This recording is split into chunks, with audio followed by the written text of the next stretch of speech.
Zakil Roy and I'm here to provide you the best I have. So guys, आज की class में हम लोग स्टैटिस्टिक्स यहाँ पर शुरू करने वाले हैं एंड स्टैटिस्टिक्स जो कि एक बहुत ही इम्पोर्टेंट यूनिक कॉन्सेप्ट रहेगा। मैं यहाँ पर आप लोगों को काफी आसान तरीके से, काफी सिंपल तरीकों से मैं यहाँ पर स्टैटिस्टिक्स समझाने की कोशिश करूंगा। और आप लोगों को एक बार जब सारी चीजें समझ में आ जाएंगी, जब आपको मजा आना शुरू हो जाएगा, तो डेफिनेट सी बात है आप फॉर्मूलों को भी खुद ही याद करेंगे और फॉर्मूले अप्लाई करना भी बहुत अच्छे से स्टार्ट कर देंगे। So everybody guys get ready and join the class as soon as possible. I'm waiting for everybody to join the class. यहाँ पर हमारे साथ जो स्टूडेंट्स हैं फटाफट यहाँ पर ज्वाइन करेंगे और यहाँ पर कमेंट्स करना स्टार्ट करेंगे। सो आज की क्लास जो है वो इंट्रोडक्शन टू स्टैटिस्टिक्स के ऊपर है, यानी स्टैटिस्टिक्स की क्लास में हम लोग सिर्फ इंट्रोडक्शन की बात करेंगे, सिर्फ बेसिक लेवल के, जो कि स्पेसिफिकली अगर आप लोगों को बताया जाए तो क्लास 10th में जितना आप लोगों ने स्टैटिस्टिक्स पढ़ा था, that is mean mode median, हम लोग उसके बारे में आज की क्लास में पढ़ेंगे। सो नीरज ठाकुर हमारे साथ ज्वाइन कर चुके हैं, 2 मिनट का समय देंगे। गायब हो गया है, ये बैच ही मुझे नहीं दिख रहा है। आज की क्लास में हम लोग पढ़ने वाले हैं बच्चा लोग कि मेजर्स ऑफ सेंट्रल टेंडेंसी क्या होता है, what are the mean mode median, how to find the mean mode median, and then we are going to discuss the empirical relationship between the central tendencies, the measures of the dispersion and the mean deviations about the mean and median. ठीक है, मतलब majorly हम लोग ये 3 topics पे focus रखेंगे। ये हमारे इंपॉर्टेंट टॉपिक्स है आज की क्लास के लिए, हालांकि ये भी हमारे इंपॉर्टेंट टॉपिक्स है, ठीक है, ये भी मेरे इंपॉर्टेंट टॉपिक्स है, बट ये हम लोग आज सिर्फ फॉर्मूला वाइज देखेंगे, हम लोग बहुत ज्यादा डेप्थ में नहीं जाएंगे। ये नेक्स्ट क्लास में हम लोग इसको ज्यादा डिटेल में पढ़ रहे होंगे। बैच नहीं दिखा था ना, है ना, कुछ आज मैं पहली बार ये प्रॉब्लम फेस कर रहा हूँ कि बैच दिखा ही नहीं रहा है। शायद से कोई टेक्निकल इशू रहा होगा बेटा, 1-2 दिन में वो ठीक हो जाएगा। ठीक है, तो सिलेक्ट पर जाके मिल रहा है क्या? चलिए ठीक है, मैं सिलेक्ट पर जाकर एक बार देख लेता हूँ, शायद से वो खुल जाए, क्योंकि मुझे ना कॉन्फर्मेशन मिलती रहनी चाहिए कि क्लास प्रॉपरली चल रही है, क्लास में कोई दिक्कत नहीं है, पोल्स आ रहे हैं, तो इस बात का प्रॉपर कॉन्फर्मेशन मिलता रहता है, तो मैं थोड़ा रिलीफ होकर क्लास यहाँ पर कंटिन्यू करता हूँ, है ना। तो इसको पूरा ढूंढना पड़ेगा क्या? ये तो अपकमिंग लाइव क्लासेस हैं, पुरानी लाइव क्लासेस कहाँ हैं? चलिए, सिलेक्ट पर जाके तो नहीं मिल रहा मुझे।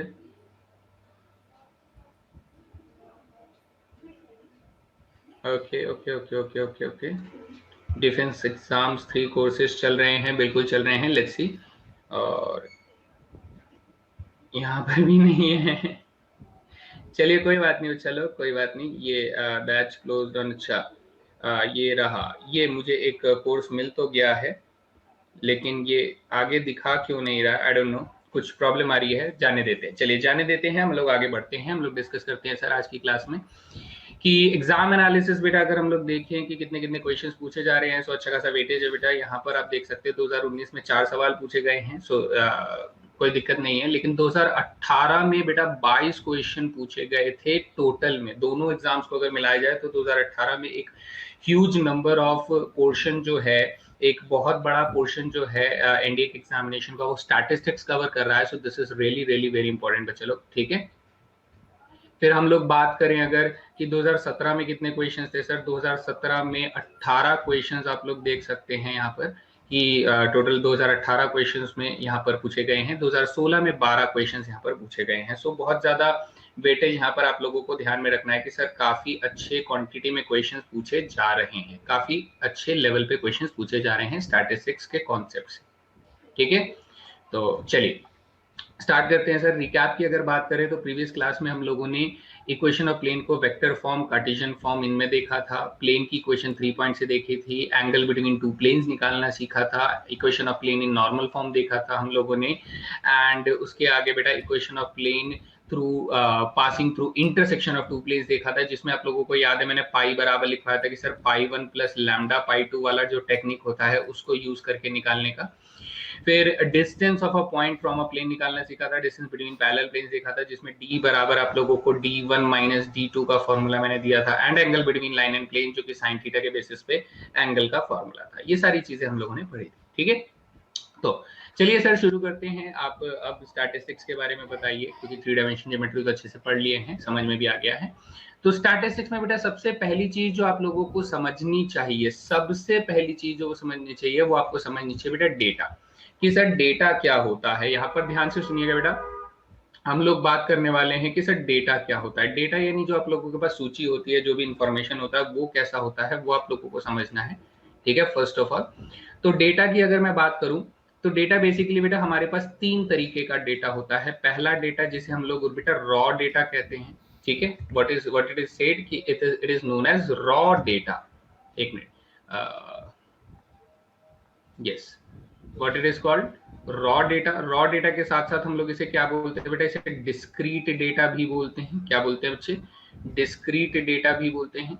दूसरे टाइप का डेटा कौन सा होता है सर, दूसरे टाइप का डेटा होता है फ्रीक्वेंसी डेटा। कौन सा डेटा होता है बेटा, फ्रीक्वेंसी डेटा होता है। इसका पूरा नाम अगर मैं लिखना चाहूं तो आप लोग लिखोगे डिस्क्रीट फ्रीक्वेंसी डेटा। मैं आपको तीनों के बारे में थोड़ा थोड़ा बताऊंगा और फिर उसके बाद हम लोग डिस्कशन करना शुरू करेंगे। डिस्क्रीट फ्रीक्वेंसी डेटा के बारे में हम लोग निकालेंगे। और फिर थर्ड टाइप जो होता है वो हमारे पास कौन सा टाइप का डेटा होता है बेटा, कॉन्टिन्यूअस फ्रीक्वेंसी डेटा होता है। किस तरीके का, कॉन्टिन्यूअस फ्रीक्वेंसी डेटा होता है। तो हमें यहाँ पर किस बारे में ध्यान देना है सर, ये तीन तरह के डेटा का हम लोग क्या करें। तो बेटा मैं एग्जामिनेशन पॉइंट ऑफ व्यू से अगर आपको बताऊं तो ये दोनों हमारे लिए एनडीए के लिए इंपॉर्टेंट है, जबकि ये वाला कॉन्टिन्यूस फ्रीक्वेंसी डेटा बिल्कुल इंपॉर्टेंट नहीं है, क्योंकि इसके जो क्वेश्चंस होते हैं ये बहुत ज्यादा लेंदी होते हैं। ठीक है बेटा, इनके हिंदी नाम से कुछ खास आपको फर्क नहीं पड़ता है। ठीक है, ठीक है, मेरी बात ध्यान से सुनिए, इनके हिंदी नाम से कोई फर्क नहीं पड़ता है। आपको बस ये याद रखना है कि फ्रीक्वेंसी डेटा और डिस्क्रीट डेटा, इन दोनों में आपको फर्क पहचान लेना है। फर्क पहचान लेना है, बस उसके हिसाब से आपको क्वेश्चन चलते रहना है। आप हिंदी में इसका नाम याद रख के कोई फायदा है ही नहीं। आपको बस ये पहचान होनी चाहिए कि किस तरीके के डेटा के साथ आप लोग डील कर रहे थे। तो लेट्स सी, एक डेटा के बारे में हम लोग बात करते हैं एक एक एग्जांपल में, कि सर सबसे पहले रॉ डेटा की अगर मैं बात करूं तो आप लोग बेटा, जैसे मैं एक एग्जांपल दे रहा हूं आप लोगों को रॉ डेटा का। ठीक है, रॉ डेटा या फिर डिस्क्रीट डेटा का मैं आप लोगों को एग्जांपल दे रहा हूं। मान लीजिए आप किसी क्लास में गए, किसी क्लास में आपने 10 बच्चों को उठाया और उनसे बोला कि भैया अपना अपना वेट बता दो। तो आपने क्या किया बेटा, आपने उनका वेट लिख दिया। एक बच्चे ने बोला सर 45 केजी है, एक बच्चे ने बोला सर 42 केजी है, एक बच्चे ने बोला सर मेरा वेट तो 39 केजी है, एक बच्चे ने बोला सर मेरा वेट तो 55 केजी है, एक ने बोला सर मेरा वेट जो है वो 52 केजी है। इस तरीके से आपने 5 बच्चों के नाम लिख लिए, 5 बच्चों के सिर्फ वेट लिख लिए बेटा। आपने क्या किया, 5 बच्चों के वेट लिख लिए। अब ये जो डेटा है, ये जो इंफॉर्मेशन है, ये इंफॉर्मेशन ना बहुत ज्यादा इंफॉर्मेटिव नहीं है। आपको ये कुछ नंबर दिखाई देंगे, जस्ट सम बेसिक नंबर्स। आप ये नहीं कह सकते कि सर इस डेटा में क्या, किस बच्चे का ये वेट है या फिर कितने बच्चों का वेट इतना है। So this information is not very informative. तो इस तरह के डेटा को हम लोग क्या कहते हैं बेटा, रॉ डेटा कहते हैं। इस तरह के डेटा को हम लोग रॉ डेटा कहते हैं। डिस्क्रीट डेटा भी कहा जाता है। इसे कच्चा, जैसे पर्ची पे लिख देते हैं ना आप लोग, वैसा इस तरह का एक डेटा कहलाता है। So this is known as raw data. लेकिन मान लीजिए आप अगर फ्रीक्वेंसी डेटा बनाना चाहते हैं बेटा, फ्रीक्वेंसी डेटा आप लोगों ने देखा होगा, डेफिनेटली देखा होगा फ्रीक्वेंसी डेटा कैसा होता है, और आप लोगों ने इसको डील भी किया होगा। ध्यान से सुनिएगा, फ्रीक्वेंसी डेटा में ऐसा होता है, मान लो बेटा मैंने आपको कहा कि सर मैथ्स में मार्क्स आए हैं, मैथ्स में मार्क्स आए हैं, और यहाँ पे मैं लिख देता हूँ बेटा फ्रीक्वेंसी। ठीक है, फ्रीक्वेंसी लिख देता हूँ। फ्रीक्वेंसी कोई चीज होती है वो कितनी बार दोहराई जा रही है।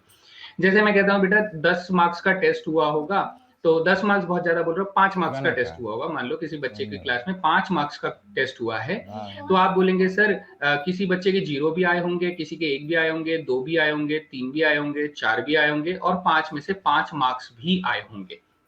तो अब सवाल ये उठता है कि सर 0 कितने बच्चे के आए हैं, मान लो बेटा 2 बच्चों के 0 आ गए हैं। 1 कितने के आए हैं बेटा, 1 आए हैं, मान लो 2 ही बच्चों के 1 आए हैं। 2 कितने बच्चों के आए हैं सर, 5 बच्चों के 2 आए हैं। 3 कितने बच्चों के आए हैं सर, 7 बच्चों के 3 आए हैं। 4 कितने बच्चों के आए हैं बेटा, 4 हमारे 3 बच्चों के 4 आए हैं। और 5 कितने बच्चों के आए हैं बेटा, केवल 2 ही बच्चों के 5 आए हैं। तो इस तरीके का जो डेटा होता है बेटा, इस तरीके का डेटा आपका कहलाता है फ्रीक्वेंसी डेटा कहलाता है। कौन सा डेटा कहलाता है बेटा? फ्रीक्वेंसी डेटा इस तरीके का डेटा कहलाता है जिसके अंदर हमें कोई इंफॉर्मेशन जो है वो कितनी बार रिपीट हुई है, कितनी बार दोहराई गई है, वो भी हमें पता लगता है इस तरीके से। क्या ये बात समझ में आती है बेटा? इस तरीके का डेटा डेफिनेटली आप लोगों ने देखा हुआ है। This data is known as frequency data. ठीक है, कौन सा डेटा बेटा? फ्रीक्वेंसी डेटा होता है। ये बात आप सभी जानते हैं, ठीक है? यहां तक क्लियर है बेटा सभी को? जल्दी से बताइए। अब एक तरीके का डेटा और होता है बेटा जिसे हम लोग कॉन्टिन्यूअस फ्रीक्वेंसी डेटा कहते हैं। क्या कहते हैं बेटा? कॉन्टिन्यूअस फ्रीक्वेंसी डेटा कहते हैं। ठीक है, अब ये कॉन्टिन्यूअस फ्रीक्वेंसी डेटा क्या होता है बेटा? इसमें कॉन्टिन्यूअस शब्द का मतलब आपको समझ में आ रहा होगा। यहां पर आपको मान लो बेटा, इस बार मैं एक आपको बताता हूं किस तरीके से कि वेट, मैं वेट लिख देता हूं बेटा, यहां पर मैं वेट लिख देता हूं और वेट मैं कहता हूं कि सर ये वेट जो है वो सपोज कीजिए मैं 30 से 35 केजी के लिए लिखता हूँ, 35 से बेटा 40 केजी के लिए लिखता हूँ, 40 केजी से 45 केजी के लिए लिखता हूँ, 45 केजी से बेटा 50 केजी लिखता हूँ, 50 केजी से बेटा 55 केजी लिखता हूँ, एंड सो ऑन। आप जितना लंबा चाहे बनाना चाहे बना सकते हैं। फिर यहाँ पे वेट के साथ में यहाँ पर बेटा फ्रीक्वेंसी लिखूंगा। तो ये कॉन्टिन्यूअस फ्रीक्वेंसी डेटा होता है जिसके अंदर मान लो 30 से 35 किलो के जो बच्चे हैं सर, पूरी क्लास के अंदर मान लो 9 बच्चे हैं। 35 से 40 किलो के बीच में बेटा कितने बच्चे हैं? 5 बच्चे हैं। 40 से 45 किलो के बीच में कितने बच्चे हैं सर? मान लो कि हमारे पास 7 बच्चे हैं। 45 से 50 के बीच में कितने बच्चे हैं सर? 10 बच्चे हैं। 50 55 के बीच में कितने बच्चे हैं बेटा? 2 ही बच्चे हैं। तो इस तरीके का जो डेटा होता है, इस तरीके के डेटा को हम लोग क्या कहते हैं सर? कॉन्टिन्यूअस फ्रीक्वेंसी डेटा हम लोग बोलते हैं, क्योंकि सर इसमें कॉन्टिन्यूअस इंटरवल आप लोग देख पा रहे हो कि वेट जो है वो एक कॉन्टिन्यूअस इंटरवल पे डिफाइंड हो रहा है और उस बेसिस पे आप लोगों को फ्रीक्वेंसी दी जा रही है। So this type of data is known as continuous frequency data.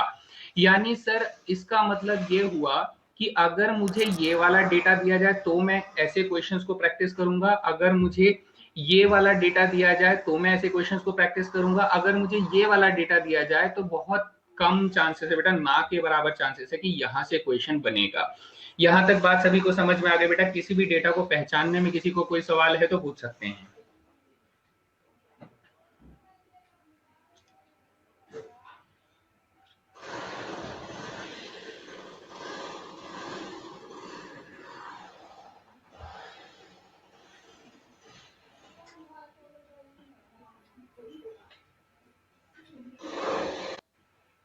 Tendency बेटा, रॉ डेटा में कुछ नहीं होता है। रॉ डेटा में you just enter the information without any specific information. ठीक है, you just go to the class. ठीक है, आप क्लास में जाते हो, आप क्लास में रैंडम 5 बच्चों को खड़ा करते हो और उनसे उनका वेट पूछ लेते हो बेटा, उनसे उनका वेट पूछ लेते हो और you just note it down. ठीक है, तो आप जैसे ही उसको लिख लेते हो बेटा, आपको लिखते ही आपको जस्ट एक डेटा बना लेते हो, बस दैट इज रॉ डेटा। इसमें और कुछ नहीं होता है, कितने बच्चे हैं कितने नहीं है, ये बस एक डेटा है और कुछ भी नहीं, इससे बहुत ज्यादा इंफॉर्मेशन नहीं निकलती है। ठीक है, चलिए अब मैं यहां से आगे बढ़ता हूं बेटा। अब now we are heading toward the central tendencies, यानी केंद्रीय प्रवृत्तियां इसे कहा जाता है बेटा, केंद्रीय प्रवृत्तियां, जिसका मेजरमेंट हम लोग कैसे करते हैं? सेंट्रल टेंडेंसी का मेजरमेंट यानी केंद्रीय प्रवृत्ति का मापन हम लोग कैसे करते हैं बेटा?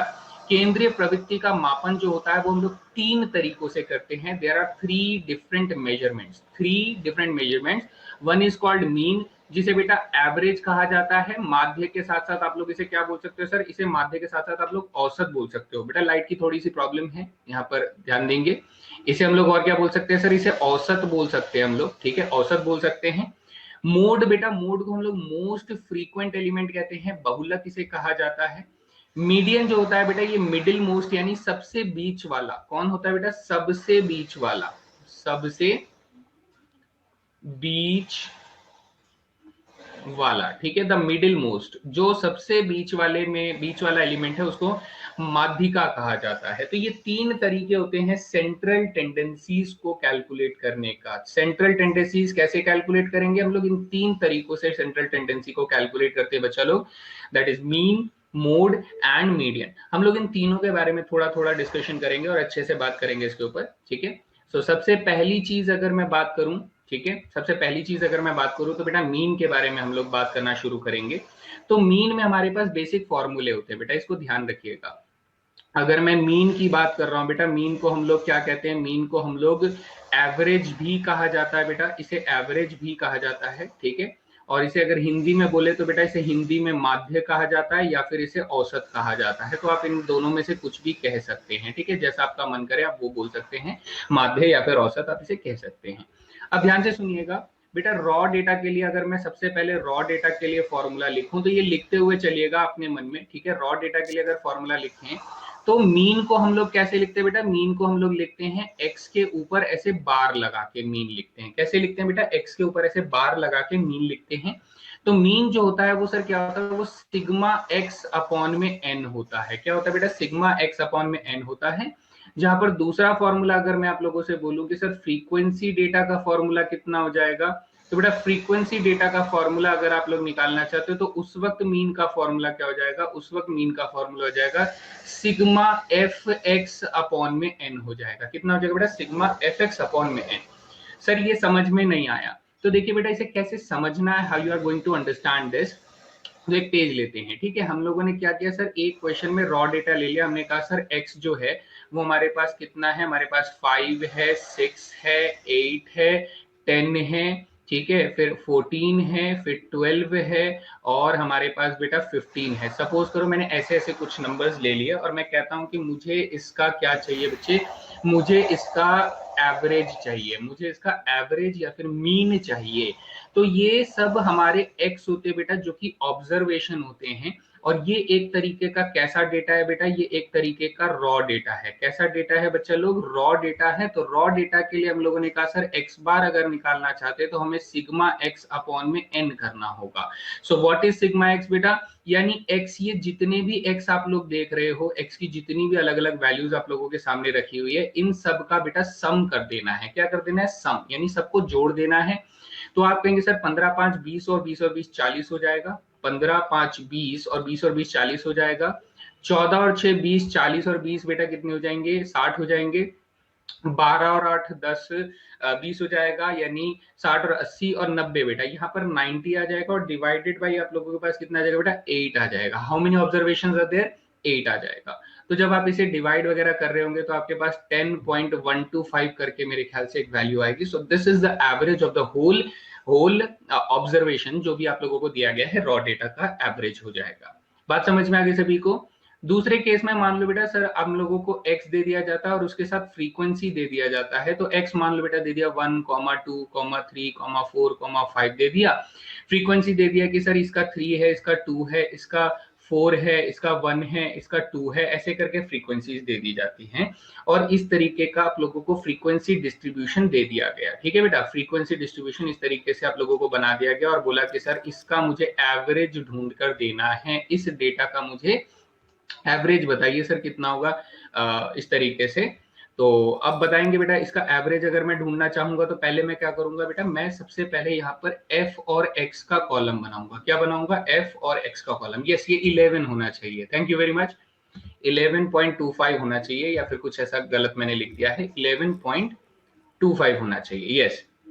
अब ध्यान से सुनिए, सबसे पहला काम मैं क्या करूंगा, इसके अंदर मैं f इंटू एक्स करूंगा। क्या करूंगा, f इंटू एक्स करूंगा। यानी सर 1 को 3 से मल्टीप्लाई करूंगा तो मेरा पहला नंबर 3 हो जाएगा, 2 को 2 से मल्टीप्लाई करूंगा तो 4 हो जाएगा, 3 को 4 से करूंगा तो 12 हो जाएगा, 4 को 1 से करूंगा तो 4 हो जाएगा, 5 को 2 से करूंगा तो 10 हो जाएगा। नाउ क्योंकि सर ये एक तरीके का फ्रीक्वेंसी डेटा है, कैसा डेटा है बेटा, फ्रीक्वेंसी डेटा है, तो हम लोग ये कहेंगे सर इसमें जो मीन का फॉर्मूला हम लोगों को यूज करना है वो यूज करना है sir sigma F x upon में सिग्मा एफ यूज करना है। क्या फॉर्मूला यूज करना है, सिग्मा एफ एक्स अपॉन में सिग्मा एफ।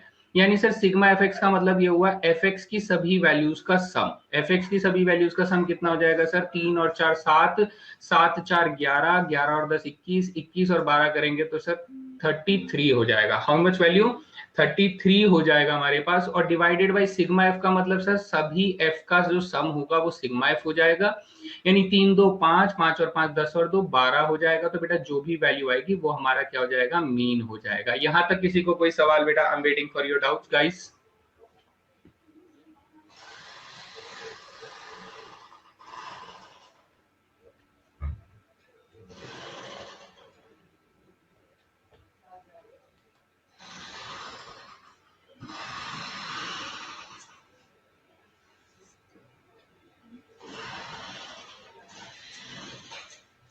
ये बात और याद रखेंगे, अगर ये आपको नहीं मालूम है तो नोट लगा रहा हूं मैं यहाँ पर। नोट क्या होता है सर? सिग्मा एफई जो होता है वही बेटा एन के बराबर होता है। सिग्मा एफई जो होता है वही एन के बराबर होता है। अगर हम लोग यहाँ पे एन से डिवाइड कर रहे हैं तो यहाँ पर हम लोग सिग्मा एफ से डिवाइड कर रहे हैं। ये नोट याद रखिएगा बेटा, ये नोट याद रखिएगा हमेशा। चलिए सर, फ्रीक्वेंसी वाला भी ना के बराबर ही पूछा जाता है ना? हाँ, फ्रीक्वेंसी वाला भी ना के बराबर पूछा जाता है, because it is comparatively more calculative, तो इतना कैलकुलेटिव सवाल नहीं आता है। तो लेकिन एटलीस्ट देयर आर चांसेस कि फ्रीक्वेंसी वाला आ जाए। कॉन्टिन्यूस फ्रीक्वेंसी के चांसेस तो जीरो ही समझो बेटा, कि जीरो बिल्कुल नहीं पूछा जाएगा, ये बात ध्यान रखेंगे, ठीक है?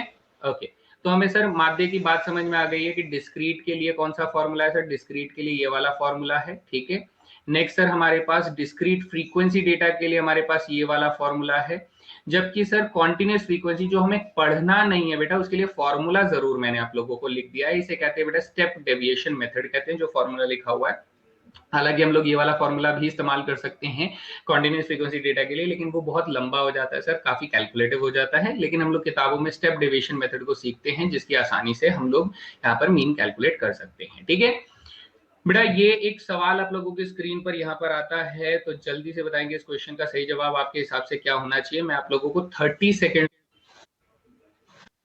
चलिए ओनली 3 आंसर्स अभी तक आए। तो फर्स्ट 37 नेचुरल नंबर्स बेटा, सम ऑफ फर्स्ट 37 नेचुरल नंबर्स, यानी कि फिर बेटा 1 + 2 + 3 + 4 plus dot dot dot dot dot, अगर आप 37 करते हो तो बेटा सीरीज सम में मैंने आपको क्या समझाया था? सीरीज सम में मैंने ये समझाया था कि ये n into n + 1 divided by 2 का फॉर्मूला होल्ड करेगा, यानी 37 इंटू 38 डिवाइडेड बाई 2 का फॉर्मूला हो जाएगा। अगर मेरे पास n की वैल्यू बेटा 37 तक मुझे ऐड करना है, तो मैं n की जगह पे 37 रख दूंगा, तो this will become 37 upon into 38 divided by 2 हो जाएगा।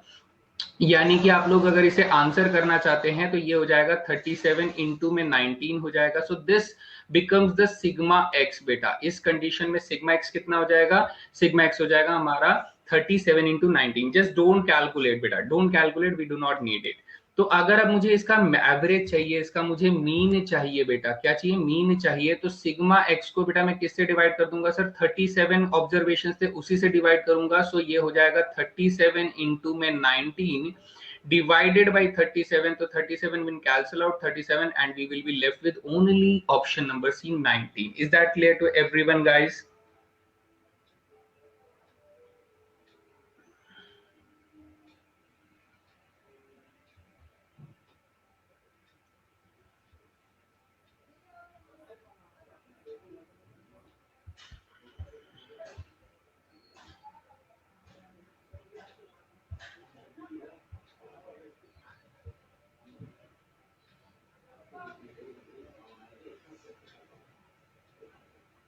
इस क्वेश्चन का आंसर आप लोग कितनी देर में दे पाते हैं?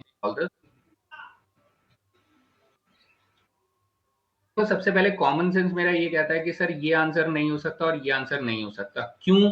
क्योंकि बेटा अगर मैं एवरेज निकाल रहा हूं, मैं मीन निकाल रहा हूं, मैं माध्य निकाल रहा हूं, तो मेरा माध्य बेटा कॉमन सेंस वाली बात है कि वो माध्य जो वो इसी से बिलोंग करना चाहिए। यानी इसकी मिनिमम वैल्यू बेटा 2 है और इसकी मैक्सिमम वैल्यू जो है वो 10 है। तो सर 2 और 10 के बाहर कहाँ चला जाएगा बेटा? 2 और 10 के बाहर थोड़ी ना जा पाएगा अपना माध्य।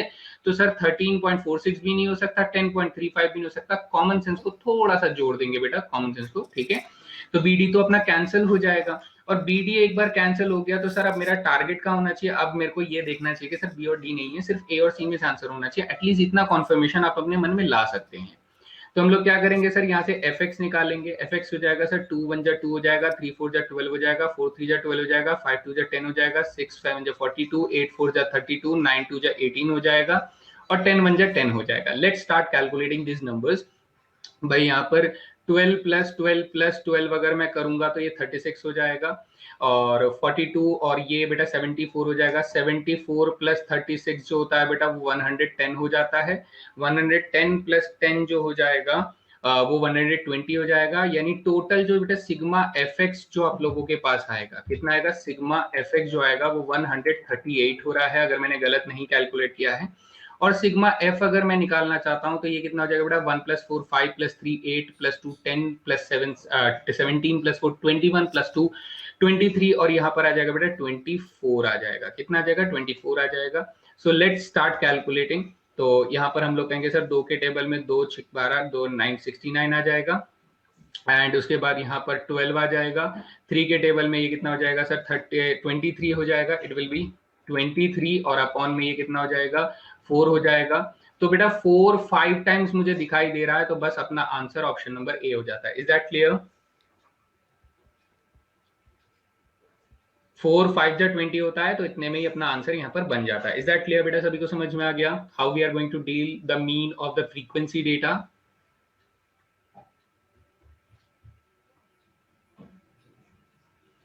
मैं वो ये बोलूंगा कि आप लोग ज्यादातर कोशिश ये करें कि अपना मेंटली कैलकुलेट करें, क्योंकि ये आपको हेल्प करेगा। ठीक है, ड्यूरिंग एग्जामिनेशन आपको ये ज्यादा से ज्यादा हेल्प करेगा। चलिए नेक्स्ट यहाँ पर चलते हैं। सर मीन के बारे में कुछ इंपॉर्टेंट बातें ध्यान रख लो बेटा। मीन के बारे में ये बोलता है कि सर चेंज इन ओरिजिन और चेंज इन स्केल का मतलब पहले समझ लो बेटा। चेंज इन ओरिजिन और चेंज इन स्केल का मतलब समझ लो कि बेटा सपोज करो चेंज इन ओरिजिन का मतलब क्या हुआ कि सर अगर मेरे पास एक नंबर लाइन है, यहाँ पर 0 लिखा है, यहाँ पर 1 लिखा है, यहाँ पर 2 लिखा है, यहाँ पर 3 लिखा है, यहाँ पर -1 लिखा है, यहाँ पर -2 लिखा है एंड सो ऑन, इस तरीके से लिखा है। तो पहले आप कहाँ पर रहते हो बेटा? पहले आप यहाँ पर रहते हो। अगर इस स्केल से आप शिफ्ट हो जाते हो, तो अब आपका नया ओरिजिन कहाँ पर सेट हो जाता है बेटा? आपका नया ओरिजिन जो है वो आपका यहाँ पर शिफ्ट हो जाता है। यहाँ पर कब शिफ्ट होता है सर? जब हम लोग +2 करते हैं। तो ये हमारा पहले ओरिजिन था। ये हमारा कौन था बेटा? ये हमारा पहले ओरिजिन था। लेकिन अब ये कौन हो जाता है? This becomes the new origin. अगर आप +2 करते हो तो ये न्यू ओरिजिन हो जाता है। ये बात समझ में आ रही है बेटा? ठीक है। वहीं पर सर अगर मैं यहाँ पर ये कहता हूं कि अगर मैं इस पूरे नंबर लाइन को मल्टीप्लाई बाय 2 कर दूंगा, तो यहाँ पर क्या हो जाएगा बेटा? यहाँ पर 0 तो रहेगा इस जगह पे, सेम हमारा जो नया पुराना ओरिजिन था वो तो रहेगा, लेकिन जो 1 होगा ना बेटा, वो 1 हमारा 2 के पास पहुंच जाएगा। ये 1 पहुंच जाएगा और यहाँ पर 4 था तो यहाँ पर मेरा नया 2 हो जाएगा। ऐसा क्यों हो रहा है सर? जब हम लोगों ने यहाँ पर मल्टीप्लाई बाय 2 कर दिया। तो इसे कहते हैं चेंज इन स्केल बेटा। इसे क्या कहते हैं? Change in scale. यानी जब आप एक्चुअली सर एडिशन कर रहे होते हो तो हम लोग ओरिजिन में चेंज पाते हैं, और जब हम लोग मल्टीप्लाई करते हैं तो बेटा हम लोग स्केल में चेंज पाते हैं। ये दो चीजें समझ में आ गई बेटा? किसी को कोई बात नहीं समझ में आई तो बोलिए फटाफट से।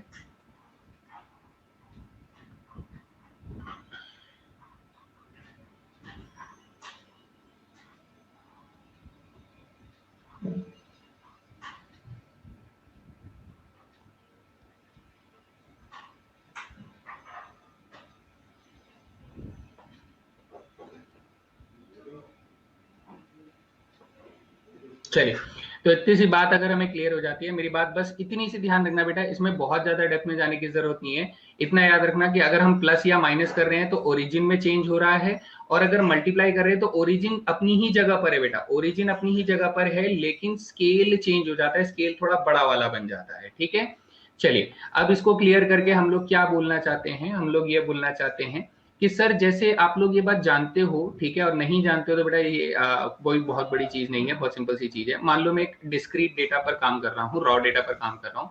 मैंने कहा कि हमारे पास डेटा कौन सा है सर? 1 2 3 4 5 है। ये मैंने डेटा ले लिया। तो आप लोग विद इन सेकेंड बेटा आप आराम से इसमें एक्स बार निकाल कर दे सकते हैं। एक्स बार कैसे निकालेंगे सर? सिग्मा एक्स अपॉन में एन निकालेंगे। तो आप कहेंगे सर 15 अपॉन में 5 रख दो, तो अपना एक्स बार कितना हो जाएगा? 3 हो जाएगा। अपना एक्स बार कितना हो जाएगा सर? 3 हो जाएगा।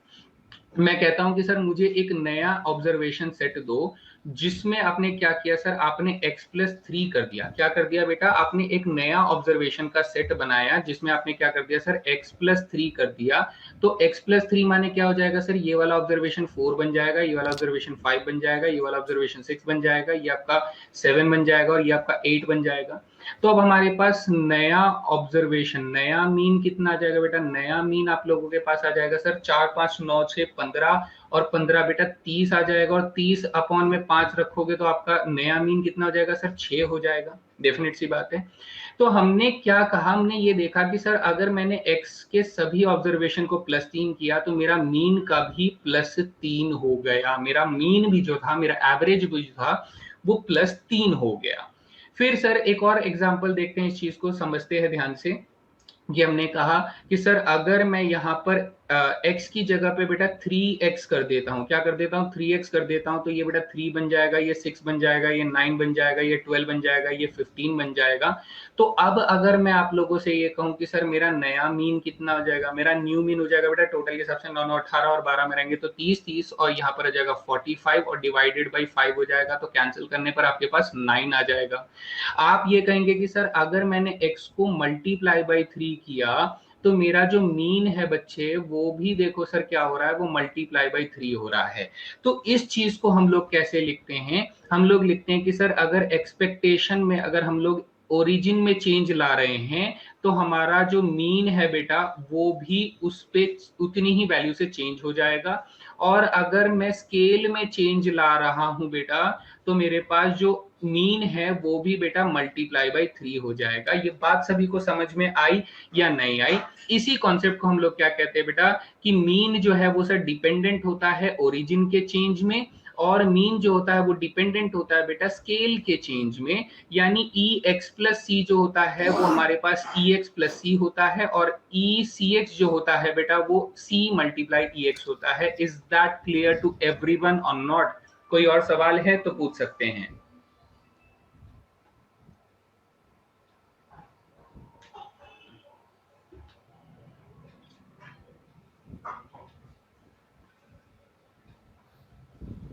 आज आप सही से नहीं वर्क कर रहा है, मैं जानता हूं बेटा, मेरे को तो अपना कोर्स ही नहीं मिल रहा। बताओ और इससे और दुख की बात क्या है, मुझे तो अपना कोर्स ही नहीं देखने को मिल रहा है ना। चलिए, तो यहां तक क्लियर हो गया सर।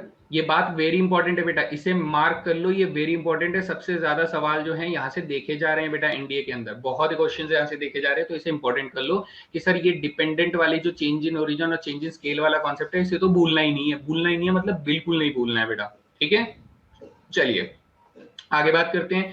अगर ये बात समझ में आ गई है तो बेटा ये देखिए, एक ये 2018 में ये क्वेश्चन पूछा गया था, मुझे तो पसंद आया था। आप लोग बताइए इस क्वेश्चन का सही जवाब क्या होना चाहिए। मैं आप लोगों को दे रहा हूं 45 सेकंड फॉर दिस क्वेश्चन। चलिए फटाफट बताएंगे इसका सही जवाब।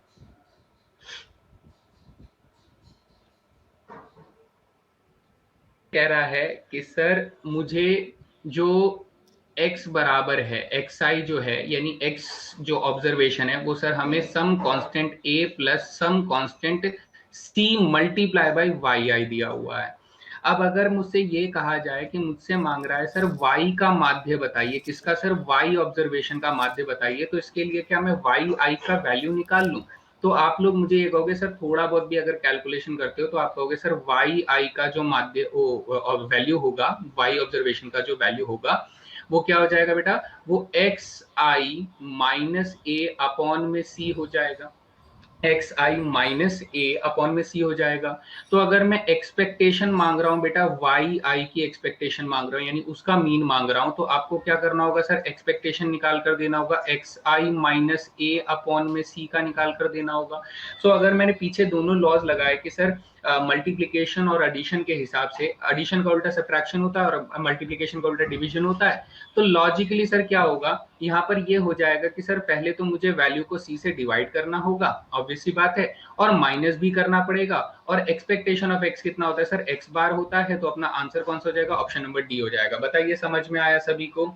सभी को समझ में आया कि वाई बार की वैल्यू क्या हो जाएगी सर, एक्स बार माइनस ए अपॉन में सी हो जाएगा। बिकॉज ओरिजिन और स्केल के चेंज के हिसाब से हमें बात समझ में आती है कि सर अगर मल्टीप्लाई हो रहा है तो एक्सपेक्टेशन भी मल्टीप्लाई हो जाएगा, डिवाइड हो रहा है तो डिवाइड हो जाएगा, प्लस हो रहा है तो प्लस हो जाएगा, माइनस हो रहा है तो माइनस हो जाएगा। Is that clear?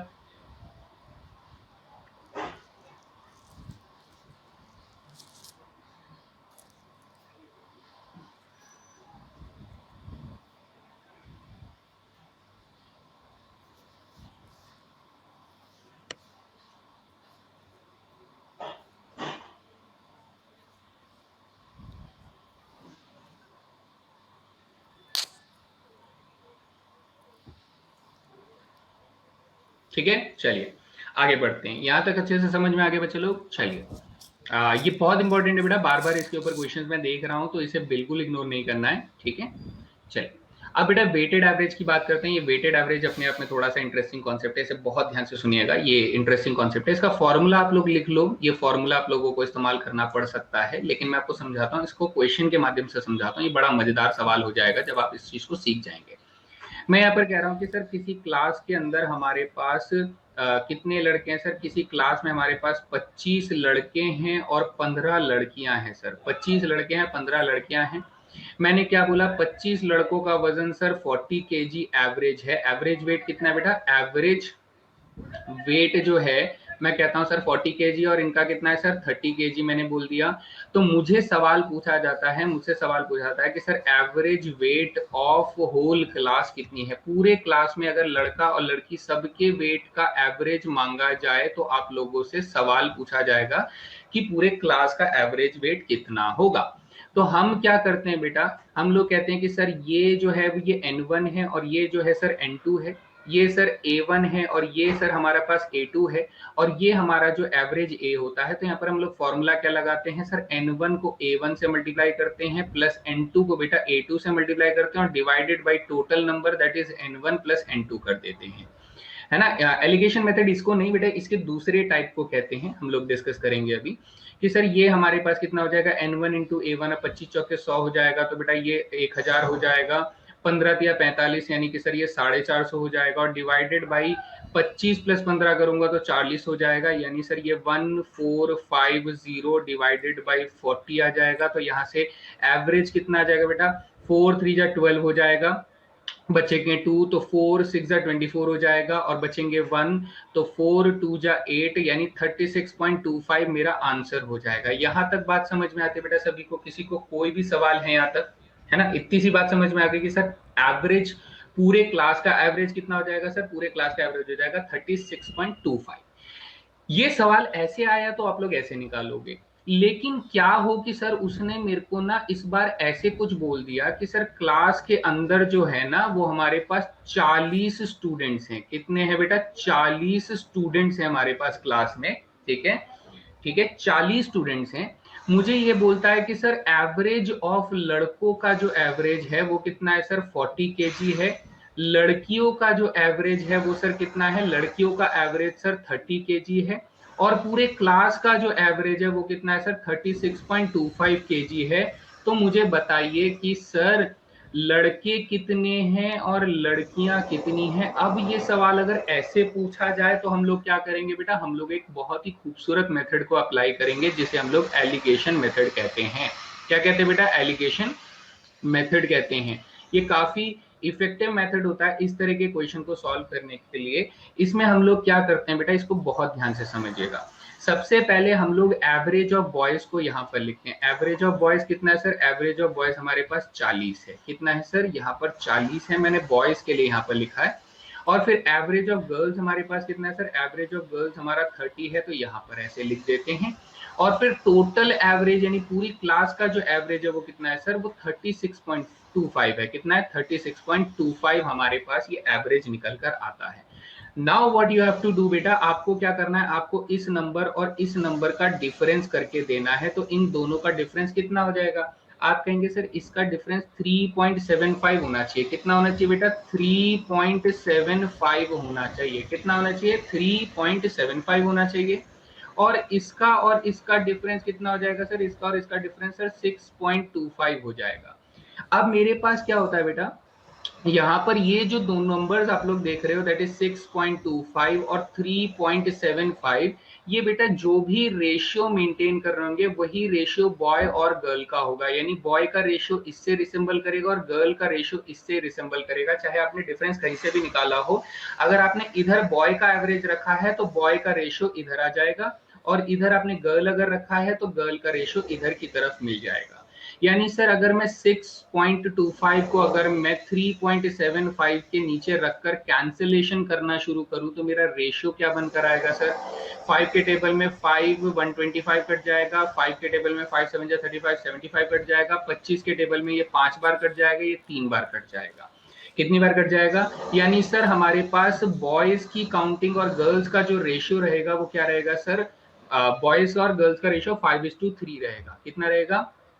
ठीक है। बॉयज का रेशियो गर्ल्स के साथ कितना रहेगा सर? 5:3 रहेगा। अब हमने कहा सर टोटल स्टूडेंट्स हमारे पास 40 हैं, इसका मतलब सर ये 25 होने चाहिए और ये 15 होने चाहिए, तभी टोटल हमारे पास 40 होंगे। बताइए समझ में आया या नहीं आया?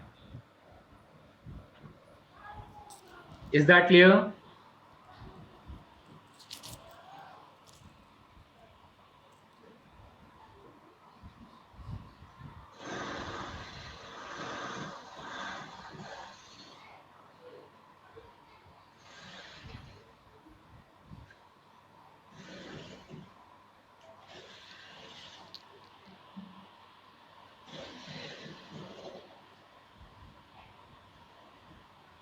एक बार और समझा दो बेटा। देखो इस क्वेश्चन के अंदर ना आपको टोटल एवरेज मांगा जाता है, ये वाली वैल्यू मांगी जाती है, एक ही वैल्यू आपको मिसिंग होती है इसके अंदर, तो आप एक ही वैल्यू निकाल कर देते हो, दैट इज 36.25।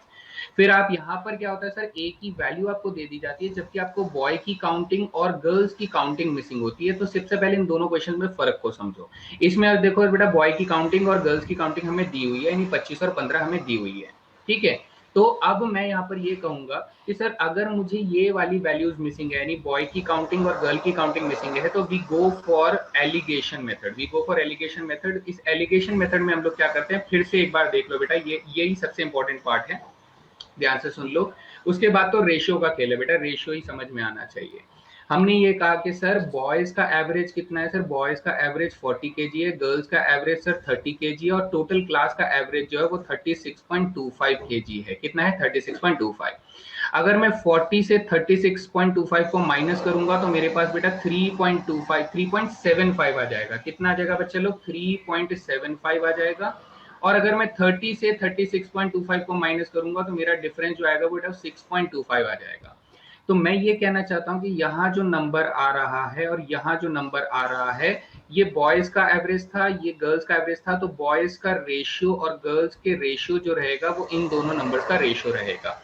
यानी यहां से अगर मैं आगे बढ़ूंगा तो मेरी बात को ध्यान से सुनो बच्चे, कि हमारे पास बॉयज और गर्ल्स का जो रेशियो होगा वो कितना हो जाएगा सर? 6.25 अपॉन में 3.75 हो जाएगा। जब आप इन दोनों नंबर्स को सॉल्व कर चुके होंगे तो बेटा आपके पास 5/3 आएगा।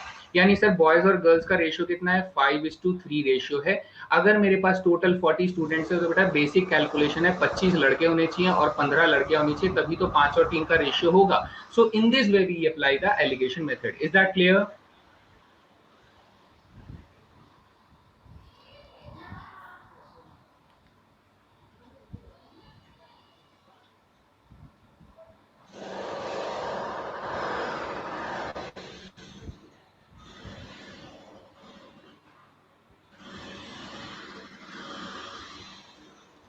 ठीक है, चलिए बढ़िया, बहुत खूब।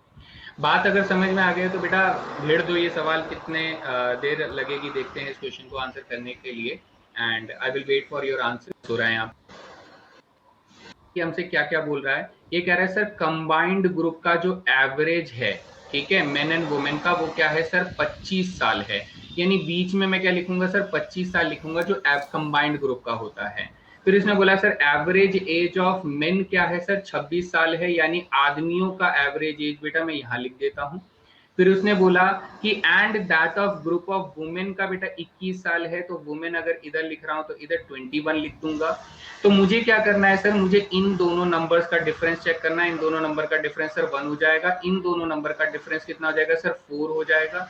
अब ये कट तो सकते नहीं है सर, तो कॉमन रेशियो मेरे को कितना मिल जाता है? 4:1। किसका बेटा? मेन का 4 हो जाएगा, वुमेन का 1 हो जाएगा। जे सेम रेशियो सेम साइड को बिलोंग करेंगे, तो मेन का 4 हो जाएगा, वुमेन का 1 हो जाएगा। तो आप देखोगे बेटा इसने मेन और विमेन का परसेंटेज मांगा है। तो मैं कहूंगा सर अगर ये परसेंटेज है तो एक्चुअली ये मेन का है और ये विमेन का है, तो रेशियो कितना हो गया सर? 1:4 रेशियो हो गया, क्योंकि 20 के टेबल में कट जाएंगे तो 1:4। लेकिन 1:4 तो आंसर नहीं है। फिर 40 और 60 को काटूंगा तो बेटा 2:3 का रेशियो बन जाएगा, तो सर ये भी आंसर नहीं है।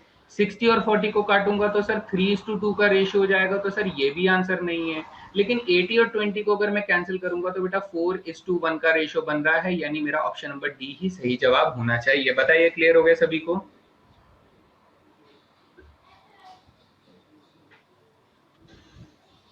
उसको स्पेसिफिकली ध्यान रखना है। चलिए आगे बढ़ते हैं। अब हमारे पास सर क्या आ जाता है, मीडियन आ जाता है बेटा, माध्यिका आ जाता है। तो माध्यिका के लिए बेटा जनरली जो क्वेश्चन पूछा था वो डिस्क्रीट डेटा के लिए पूछा था, हालांकि डिस्क्रीट फ्रीक्वेंसी डेटा के लिए भी पूछा जाता है। तो अब बेटा इसके लिए यहाँ पर लिखा हुआ है कि सर अगर हमारे पास जो नंबर ऑफ ऑब्जर्वेशन है वो ऑड है तो हम लोग ये वाला ऑब्जर्वेशन मीडियन ले लेते हैं, और अगर नंबर ऑफ ऑब्जर्वेशन इवन है तो हम लोग ये वाला और ये वाला ऑब्जर्वेशन को मीडियन ले लेते हैं, उसके एवरेज को बेटा मीडियन ले लेते हैं। सर ये बिल्कुल समझ में नहीं आ रहा और याद करना पड़ेगा तो बहुत ज्यादा मुश्किल हो जाएगी, तो मैं आपको एग्जाम्पल के हेल्प से समझाता हूँ, आपको देखो कैसे समझाऊंगा। मैं यहाँ पर कहता हूँ बेटा आप लोग डिस्क्रीट फ्रीक्वेंसी लेते हैं, ध्यान से सुनिएगा बेटा, डिस्क्रीट फ्रीक्वेंसी अगर लेते हैं तो एक्स मान लो बेटा, आप लोगों ने एक ऑब्जर्वेशन ले लिया कि सर एक्स जो है वो हमारे पास कितना दिया हुआ है। इसे सबसे पहले तो बेटा याद रखिएगा, चाहे कुछ भी हो जाए, चाहे कुछ भी हो जाए, दुनिया हिले ना हिले बेटा, आप क्या करोगे, सबसे पहले से इंक्रीजिंग ऑर्डर में ही लिखोगे, बढ़ते हुए क्रम में बेटा। कैसे? बढ़ते हुए क्रम में, है ना, बढ़ते हुए क्रम में आप लोगों को लिखना है। अगर आपने नहीं लिखा है तो आपका आंसर डेफिनेटली गलत आएगा। So you have to make it first increasing. तो मैं अभी के लिए इंक्रीजिंग ऑर्डर में लिख रहा हूँ ताकि ज्यादा दिमाग ना लगाना पड़े कि सर 2 के बाद मैंने 3 लिख दिया, 3 के बाद 3 लिख दिया, 3 के बाद 4 लिख दिया, 4 के बाद 5 लिख दिया, 5 के बाद 7 लिख दिया, 7 के बाद 8 आ गया, फिर से 8 आ गया। तो इस तरीके से मैंने ये ऑब्जर्वेशन लिख दिया। और एक बेटा मैंने वाई ऑब्जर्वेशन लिख दिया जिसमें मैंने कहा सर 2 के बाद 3 आ गया, 3 के बाद 3 आ गया, 3 के बाद 4 आ गया, 4 के बाद 5 आ गया, 5 के बाद 7 आ गया, 7 के बाद 8 आ गया, 8 के बाद 8 और फिर 9 लिख दिया मैंने। ऐसे करके 2 डिस्क्रीट डेटा लिख दिए। अब आप कहेंगे सर इसमें नंबर ऑफ ऑब्जर्वेशन कितनी है, इसमें नंबर ऑफ ऑब्जर्वेशन 8 है, यानी कि सर इवन है, ठीक है। इसमें नंबर ऑफ ऑब्जर्वेशन कितने हैं सर, 9 है, यानी कि कितना है बेटा, ऑड है। अगर आप गिनती करेंगे तो नंबर ऑफ ऑब्जर्वेशन इतने हैं हमारे पास। तो आप बेटा बीच वाला नंबर अगर पूछना चाहते हो तो आप कहोगे सर इधर से 3 को छोड़ दो और इधर से 3 को छोड़ दो, तो इधर ना सर 2 नंबर जो है वो बिल्कुल बीच में आ रहे हैं। और अगर मैं इसमें देखूं तो सर इधर से 4 को छोड़ दो और इधर से 4 को छोड़ दो, तो इकलौता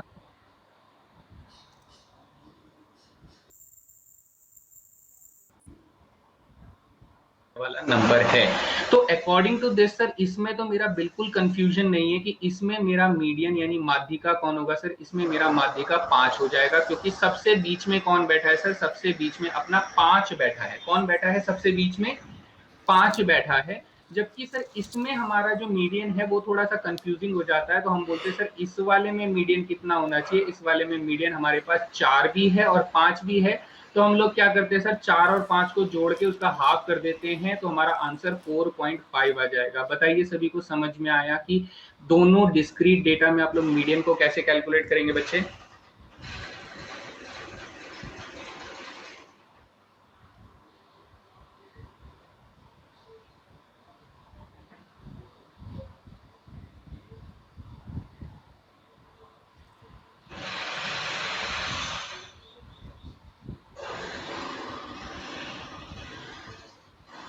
is that clear everybody? Very easy. मैंने यहाँ पे कोई फॉर्मूला नहीं लगाया सर, कोई n/2 नहीं देखा, n+1/2 नहीं देखा, n/2+1 नहीं देखा। मुझे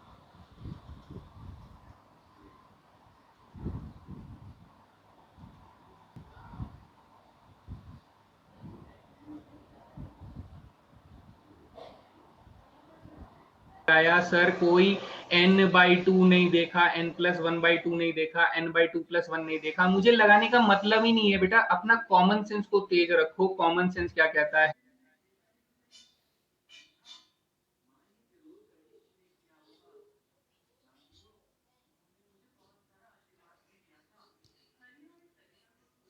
है कि सर अगर मेरे पास इवन ऑब्जर्वेशन है तो कहीं ना कहीं मेरे पास 2 बीच वाले ऑप्शंस आएंगे, तो उसके लिए मैं एवरेज निकाल दूंगा उनका।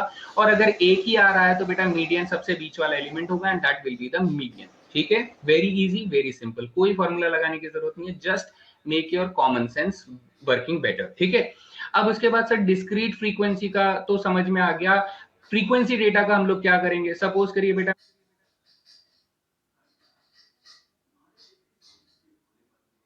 मैं एक्स आपको दे देता हूं कि सर ये 1 है, ये 2 है, ये 3 है, ये 4 है, ये 5 है। ठीक है, मैं फ्रीक्वेंसी आप लोगों को दे देता हूं कि इधर सर हमारे पास 3 है, इधर हमारे पास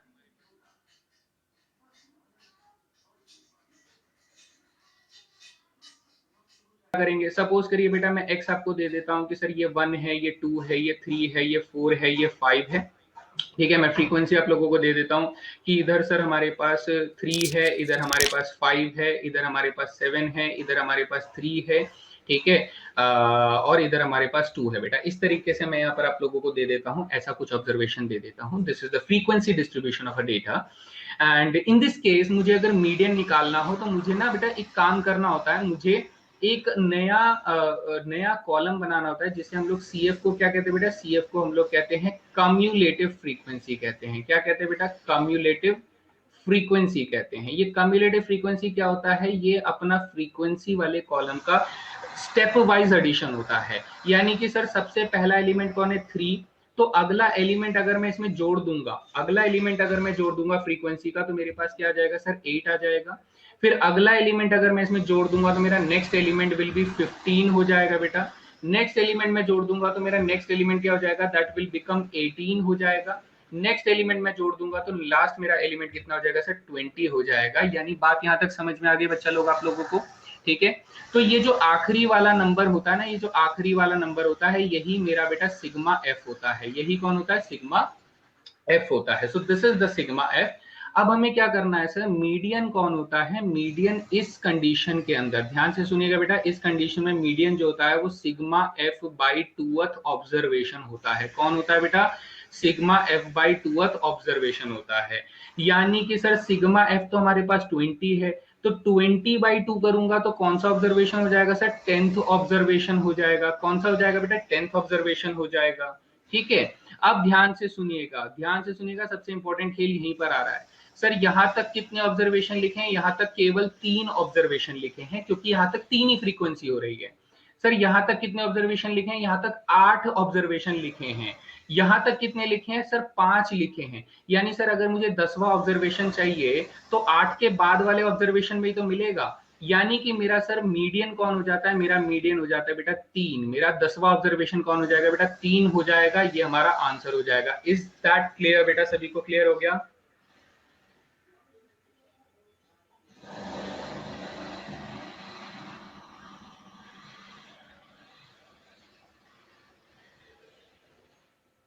बारंबारता, ठीक है, संचयी बारंबारता, यस, कम्युलेटिव फ्रीक्वेंसी बारंबारता। यहां तक समझ में आ गए बच्चे लोग? जल्दी से बताइए।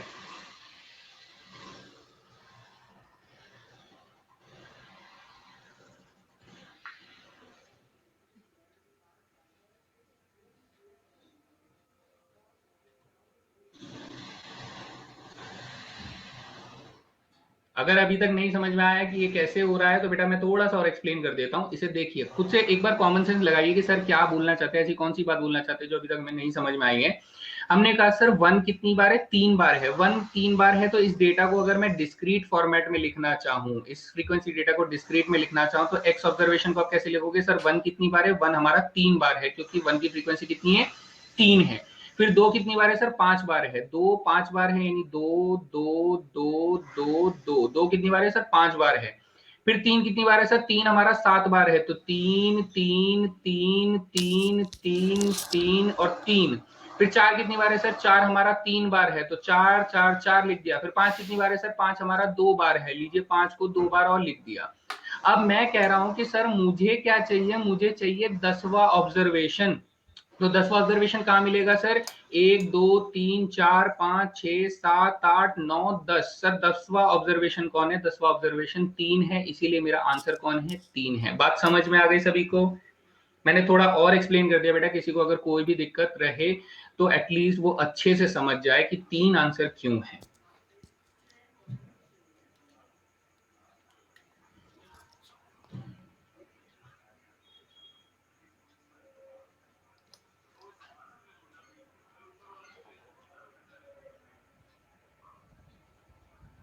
बहुत बढ़िया, चलिए आगे बढ़ते हैं सर। आगे हम लोग यहाँ पर चलते हैं, तो मीडियन का बेटा ये कॉन्टिन्यूस डिस्ट्रीब्यूशन का फॉर्मूला है, तो हमें नहीं करना है, लेकिन मैंने लिख दिया है कि आप लोगों को किताबें ना छाननी पड़े। अगर किसी दिन आपको पढ़ना हो तो एटलीस्ट आपके पास ये सारे फॉर्मूले एक जगह पर लिखे हों, दैट इज इंपॉर्टेंट। ठीक है, नेक्स्ट सर यहाँ पर ये क्वेश्चन दिया गया, फटाफट से आप लोग बताइए इस क्वेश्चन का मीडियन आपके हिसाब से बच्चा कितना होना चाहिए। I am waiting for the right answers, जल्दी। टू है, टू है, टू कितनी बार है सर? टू हमारे पास 3 बार, तो टू है। फिर 3 एक बार है, तो लो बेटा 3 एक बार हो गया। फिर 4 है, 4 है और 4 है, यानी सर 4 बार, 3 बार तो 4 लिखा हुआ है। फिर हमारे पास 5 नहीं है, 6 है, एक बार, दो बार, दो बार 6 है सर, लीजिए 2 बार 6 लिख दिया। देन हमारे पास 7 कितना है? 1 2 3, बेटा 7 हमारे पास 3 बार लिखा हुआ है। फिर हमारे पास 8 2 बार लिखा हुआ है, लीजिए बेटा 8 2 बार लिखा है। और लास्ट में बेटा 9 एक बार लिखा हुआ है, यानी मैंने डेटा को इंक्रीजिंग ऑर्डर में सजा लिया। जब मेरा डेटा इंक्रीजिंग ऑर्डर में आ चुका है तो मैं देखूंगा सर इसमें बीच वाला एलिमेंट कौन सा है। तो हमने कहा सर 3 3 6, 3 3 6, यानी सर बीच वाला एलिमेंट मेरे पास 6 आ जाता है। तो अपना आंसर क्या हो जाएगा बेटा? ऑप्शन नंबर डी हो जाएगा। Is that clear? बात समझ में आ गई सभी बच्चों को?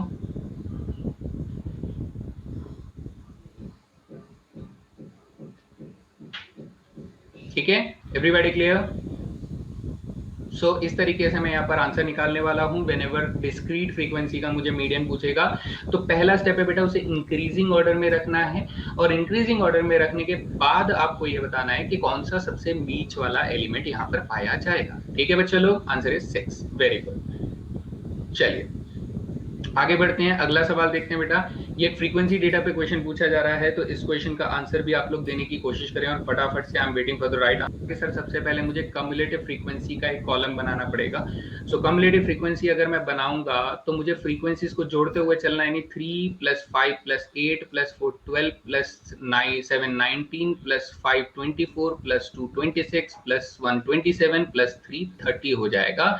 यानी सर मेरा जो लास्ट वाला नंबर है वो एक्चुअली सिग्मा एफ होता है। कितना होता है बेटा? 30 होता है। तो हम लोग ये कहेंगे कि सर इस वाले पार्ट में सिग्मा एफ का अगर मैं हाफ कर दूंगा तो ये वाला ऑब्जर्वेशन आप लोगों को चाहिए, तो 30/2 का ऑब्जर्वेशन कितना हो जाएगा बेटा? 15th ऑब्जर्वेशन हो जाएगा। तो आपको पता करना है सर मीडियन कौन है? 15th ऑब्जर्वेशन है। तो 15th ऑब्जर्वेशन अगर हम लोग पकड़ना चाहते हैं तो सर ये मेरे 3 ऑब्जर्वेशन है, फिर 8 ऑब्जर्वेशन है, फिर 12 ऑब्जर्वेशन है, यानी 15वां ऑब्जर्वेशन सर यहां मिलेगा। कहां मिलेगा बेटा? यहां मिलेगा, यानी मेरा आंसर कौन हो जाएगा? ऑप्शन नंबर सी हो जाएगा। इज दैट क्लियर बेटा? एवरीबॉडी समझ में आ गया सभी को?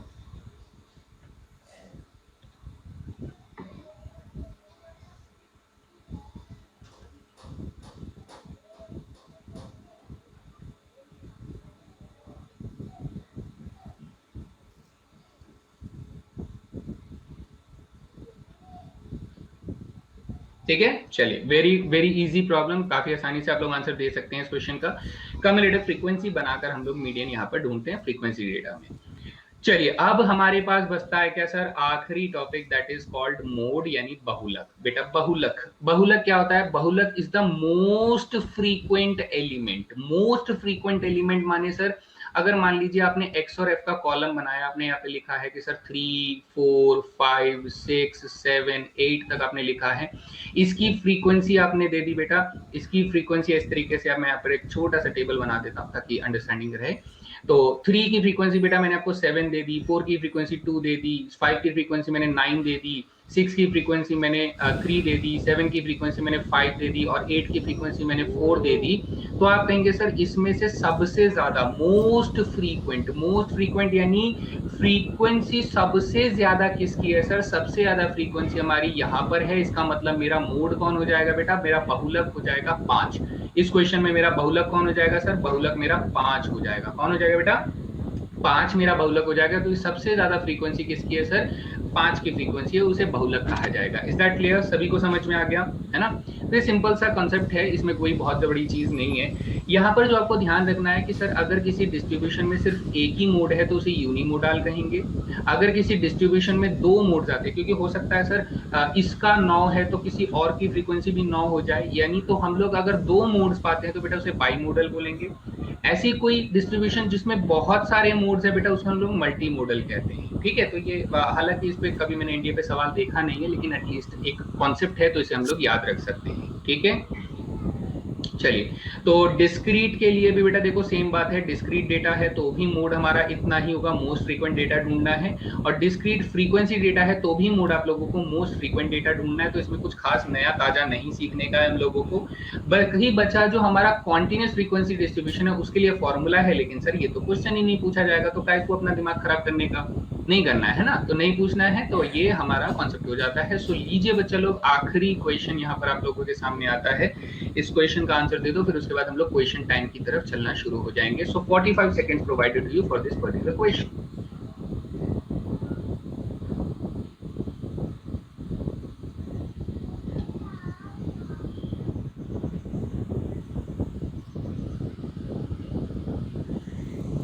वही सेम काम करेंगे बच्चा लोग, जैसे मैंने कहा सर 2 2 2 है ना, 2 2 2, हमारे 2 की फ्रीक्वेंसी कितनी है सर 3 है, फिर हमारे पास 3 एक ही बार है, 3 की फ्रीक्वेंसी सर एक बार है, फिर 4 4 4 4, सर 4 की फ्रीक्वेंसी कितनी है, 4 की फ्रीक्वेंसी 4 है, फिर 5 तो है ही नहीं सर, 6 की फ्रीक्वेंसी सर 2 बार है, 6 की फ्रीक्वेंसी 2 बार है, 7 की फ्रीक्वेंसी 1 2 3, सर 7 की फ्रीक्वेंसी कितनी है, 7 की फ्रीक्वेंसी 3 बार है, 8 की फ्रीक्वेंसी कितनी बार है सर, 8 की फ्रीक्वेंसी 2 बार है, 9 की फ्रीक्वेंसी कितनी बार है सर, 9 की फ्रीक्वेंसी सिर्फ एक बार है। तो मोस्ट फ्रीक्वेंट एलिमेंट कौन है सर, मोस्ट फ्रीक्वेंट एलिमेंट हमारा 4 हो जाएगा, क्योंकि उसकी फ्रीक्वेंसी मैक्सिमम है। फ्रीक्वेंसी मैक्सिमम किसकी है, 4 की है, तो अपना आंसर कौन हो जाएगा बेटा, ऑप्शन नंबर सी हो जाएगा। So everybody has given the right answer, but एक बच्चे ने गलत दे दिया, कौन, नकुल सिंह का आंसर यहाँ पर गलत हो जाता है। बताइए क्लियर हुआ बच्चा, जल्दी से बताएंगे, इज दैट क्लियर, तो क्लियर हो गया।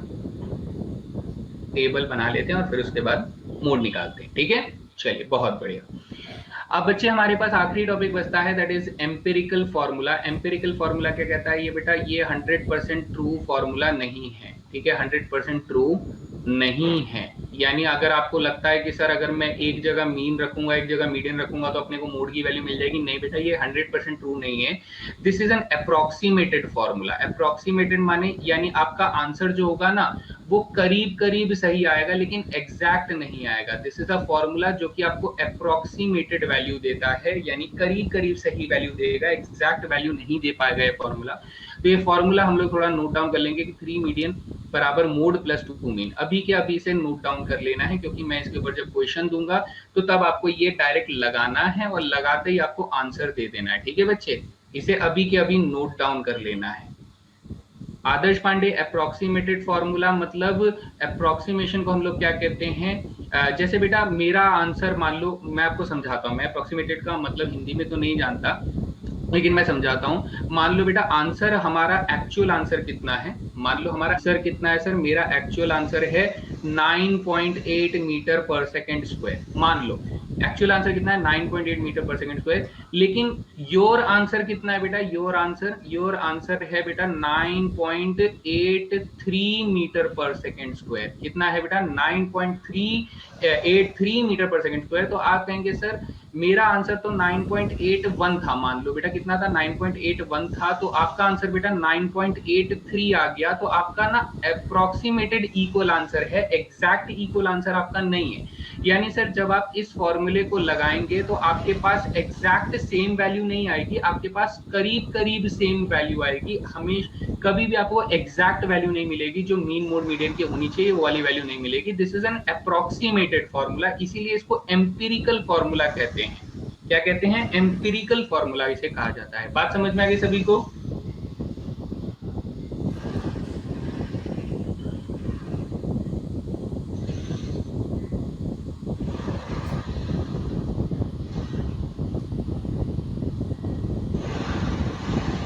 ठीक है, चलिए, तो यहां तक अगर बात समझ में आ गई है तो मैं नीचे वाला पार्ट थोड़ा सा रहने देते हैं, क्या फर्क पड़ता है।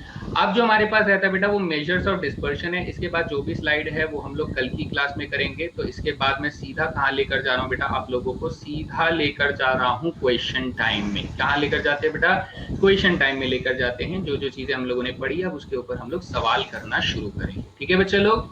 जो भी है, अब जो फॉर्मूले हैं वो फॉर्मूले आप देख सकते हैं, अगर आपको क्वेश्चन लगाने हैं तो आप उस हिसाब से लगा सकते हैं, लेकिन ये सारी चीजें मैं आपको कल की क्लास में बताऊंगा, बिकॉज आज की क्लास में इसको इन्वॉल्व करना is not a very good thing, ठीक है। चलिए, तो क्वेश्चन टाइम हम लोग यहाँ पर शुरू करते हैं। एक एक सवाल आप लोगों को पूछ किया जाएगा बेटा, सोच समझकर जल्दी से आंसर देंगे। देखिए एक बहुत ही अच्छा सवाल यहाँ से पूछा जा रहा है, कह रहा है कि सर 8 ऑब्जर्वेशन का जो माध्य है वो अगर 10 है, तो जब हम उन ऑब्जर्वेशन को लिख रहे थे तो हम लोगों ने -20 की जगह पे गलती से 20 लिख दिया था। तो बताइए एक्चुअल मीन कितना होना चाहिए था?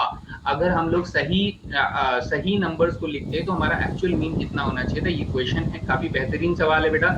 इस क्वेश्चन को आप लोग चाहें तो 60 सेकंड्स में करके बता सकते हैं फटाफट। I am waiting for right answers.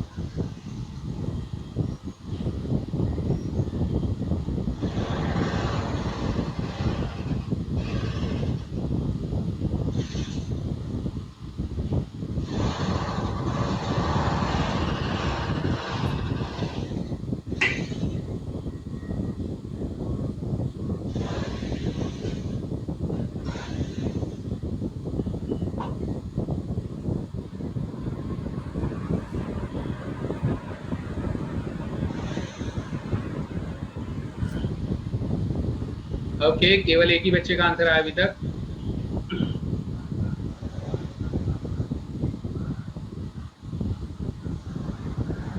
देखिए बेटा, मैं यहाँ पर आपको समझाता हूँ कि सर हमारे पास जो मीन का फॉर्मूला होता है, यानी मीन का जो फॉर्मूला होता है वो बेटा सिग्मा एक्स अपॉन में एन होता है। तो इसी फॉर्मूले से क्या आप लोग ये लिख सकते हो बेटा कि हमारे पास सिग्मा एक्स की वैल्यू क्या होती है? सर सिग्मा एक्स की वैल्यू एन इंटू में एक्स बार होता है। ठीक है, यही तो हम लोग लिख सकते हैं कि सर अगर मैंने एन को इसके पास भेज दिया तो एन इंटू में एक्स बार मेरा सिग्मा एक्स का फॉर्मूला हो जाएगा। अब इस बात को ध्यान से समझिए। हमने कहा कि सर अगर मेरे पास n की वैल्यू 8 है और मेरा एवरेज कितना है, तो सिग्मा x कितना हो जाएगा? सर मेरा सिग्मा x हो जाएगा 80 हो जाएगा। कितना हो जाएगा बेटा? 80 हो जाएगा। क्यों? क्योंकि सर n इंटू में एवरेज लगाऊंगा तो 80 हो जाएगा। या मेरा टोटल पुराना सम जो है वो सर इतना है। अब इस बात को समझिए कि सर हम लोगों ने क्या किया, हम लोगों ने गलती से 20 लिख दिया था। गलती से 20 लिखने का मतलब ये हुआ कि सर मुझे अपने टोटल सम में से 20 को माइनस करना पड़ेगा, क्योंकि मैंने गलती की है तो बेटा उसे हटाना भी तो पड़ेगा। तो जब मैं इसे हटा दूंगा तो मेरा आंसर कितना आ जाएगा बेटा? टोटल सम 60 आ जाएगा।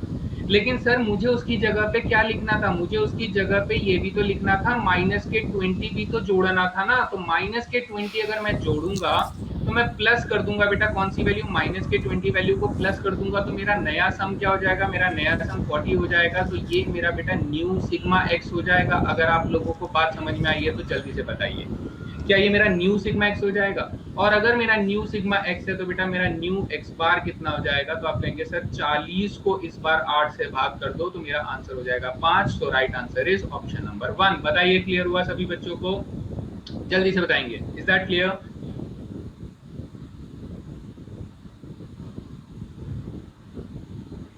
ठीक है, चलिए कूल है guys, very good very good very good. Next question की तरफ चलते हैं। What is next question sir? ये बताइए। अगला सवाल बोल रहा है sir mean of 4 numbers is 12। अगर एक नंबर को हम लोग हटा देते हैं, एक नंबर को हटा देते हैं, उसमें से 4 नंबर में से एक नंबर को हटा देते हैं, निकाल देते हैं, तो बचे हुए नंबर्स का जो माध्य है वो सर 15 हो जाता है। तो बताइए जो नंबर आपने हटा दिया, निकाल दिया, उसकी वैल्यू कितनी होगी? काफी अच्छा सवाल है बेटा, बड़े ही प्यार से आप लोग सॉल्व करके दे सकते हैं। सो दिस इज 45 सेकंड क्वेश्चन, हालांकि इसे 30 सेकंड्स में। शाबाश शाबाश शाबाश। तो अब इस क्वेश्चन को अगर मैं आप लोगों को प्रॉपर एक्सप्लेनेशन के साथ करवाना चाहूं तो बेटा मेरी तरीके से सोचने की कोशिश कीजिए कि सर अगर मेरे पास 4 नंबर थे और 12 उनका एवरेज था, 12 अगर उनका मेरा एवरेज था तो बेटा मेरा पुराना सिग्मा एक्स कितना रहा होगा? सर 4 नंबर थे, 12 उनका एवरेज था, तो टोटल सम सर 48 आया होगा। टोटल सम सर 48 आया होगा, सीधी सी बात है। फिर हमने क्या कहा सर मेरा न्यू सिग्मा एक्स कितना हो जाएगा? बेटा न्यू सिग्मा एक्स अगर मैं निकालूंगा तो हमने कहा सर हमने एक नंबर को निकाल दिया था ना। हमारे पास कितने नंबर थे सर? हमारे पास 4 नंबर थे, तो हमने एक नंबर को निकाल दिया था, यानी सर न्यू सिग्मा एक्स निकालने के लिए मेरे पास 3 नंबर होंगे जिनका एवरेज कितना हो जाएगा सर? जिनका एवरेज 15 हो जाएगा, तो मेरे पास न्यू सिग्मा एक्स कितना हो जाएगा सर? 45 हो जाएगा। यानी सर अगर मैं 48 और 45 का डिफरेंस देखूं तो 3 होगा, यानी सर यही नंबर होगा जिसे मैंने बाहर कर दिया होगा। तो अपना आंसर ऑप्शन नंबर 1 हो जाएगा। बताइए सभी को समझ में आया?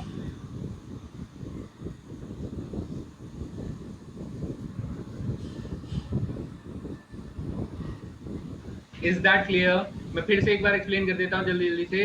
सर 4 नंबर्स थे तो एवरेज 12 था, तो टोटल सम 48 हो गया। और अगर मैं एक नंबर निकाल देता हूं तो we are left with only 3 numbers whose average is 15, तो मेरा टोटल सम विल बी 45। तो there is a decrement in the total sum, कुछ कम हो गया बेटा। और वो कम कितना हो गया सर? 3 कम हो गया। और 3 कम हो गया तो इसका मतलब सर यही मेरा आंसर होगा, इसी नंबर को हम लोगों ने निकाल दिया होगा। ठीक है, चलिए कोई बात नहीं। Everybody clear? सभी को बात समझ में आ गई? This is very important. Okay, so moving on to next question बेटा। नेक्स्ट क्वेश्चन क्या कह रहा है? Which of the following is not a measure of central tendency? इनमें से कौन सेंट्रल टेंडेंसी का एक मापन नहीं है बेटा? 30 सेकंड और इससे ज्यादा लगाने की जरूरत नहीं है इस क्वेश्चन को। फटाफट, I am waiting for the right answers.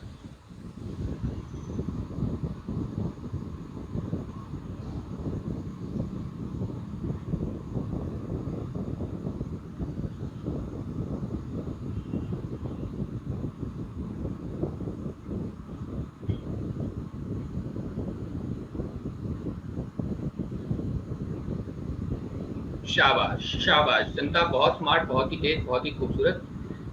Okay, तो जैसा बेटा मैंने आपको बताया कि सर सेंट्रल टेंडेंसी यानी कि केंद्रीय प्रवृत्तियां, ठीक है, केंद्रीय प्रवृत्तियां का जो आपके मेजरमेंट्स होते हैं वो हम लोग आज की क्लास में उसी के ऊपर सबसे ज्यादा बातें करिए। एक हो गया था मीन, एक हो गया बेटा मोड, और तीसरा हो गया बेटा मीडियन। कौन हो गया बेटा? मीडियन। ये 3 हमारे सेंट्रल टेंडेंसी के मेजर्स होते हैं बच्चे, ये 3। तो इसका मतलब सर मीन भी है, मीडियन भी है, मोड भी है, तो सर स्टैंडर्ड डेविएशन नहीं है ना। तो हमसे पूछा गया कौन नहीं है बेटा, कौन नहीं है? तो अपना आंसर स्टैंडर्ड डेविएशन होना चाहिए, क्योंकि हम लोगों ने यही सिर्फ पढ़ना था। इज दैट क्लियर बेटा? सभी को समझ में आ गया?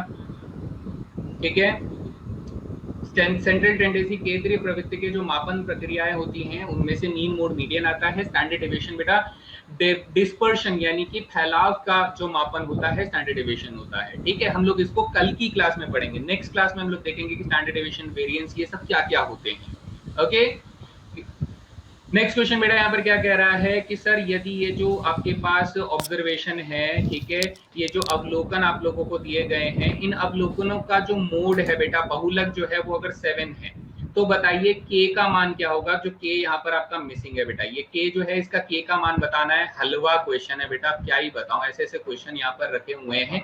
लेकिन इसमें भी अगर आप गलत कर रहे हैं तो बस पूछो मत बेटा। Only 30 second will be given to you, nothing important, बड़े आसानी से आप लोग आंसर कर सकते हैं। चलिए, यस बेटा, आज फोन पर एप्लीकेशन पर जो है वो नहीं चल पा रही है क्लास। मैं भी खुद की क्लास आज मैं देख ही नहीं पा रहा हूँ। देखो मेरा फोन बिल्कुल ऑफ पड़ा हुआ है, बिल्कुल मैं क्लास चला ही नहीं पा रहा हूँ आज, बताऊँ।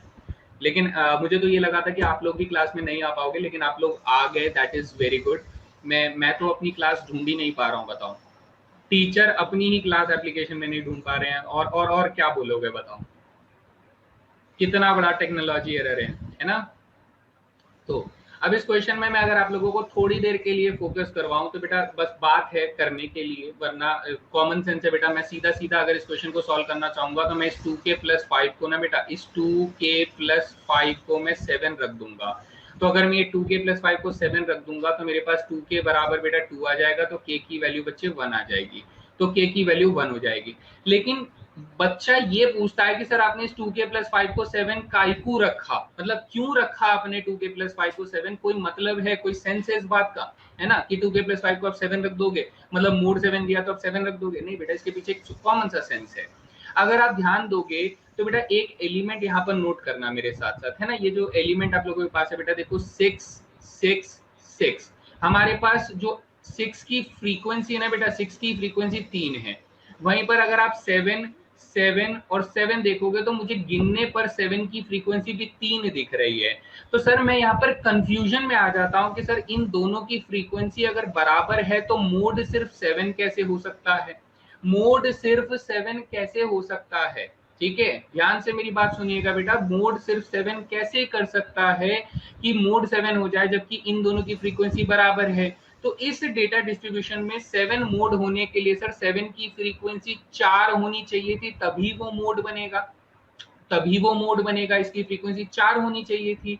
तो सर जब 4 बार 7 है ही नहीं तो मैं कहां से लेकर आऊं? हम कहेंगे नहीं बेटा, एक काम करते हैं सर, 2k + 5 को अगर हम लोग 7 मान लेते हैं तो इसकी जगह पर मैं क्या लिख सकता हूं सर? 7 लिख सकता हूं। तो 7 की फ्रीक्वेंसी 4 हो जाएगी, तो उस वजह से बेटा मोड कौन हो जाएगा? मोड अपना 7 हो जाएगा। तो ये बात अभी सभी को समझ में आया कि why we are substituting that 2k + 5 should be equal to 7।